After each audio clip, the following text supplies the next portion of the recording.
وقال عليه السلام: من كفارات الذنوب العظام إغاثة الملهوف والتنفس عن المكروب.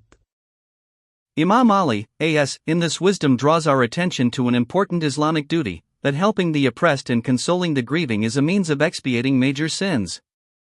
The Imam has emphasized this point in his will, saying, "Be an enemy to the oppressor and a helper to the oppressed." The Almighty Allah wants His servant to be forgiven and pardoned, and He is so generous that He not only forgives sins, but also removes worries and difficulties. A hadith states, whoever helps a believer, Allah will remove 72 afflictions from him, 1 in this world and 71 in the hereafter.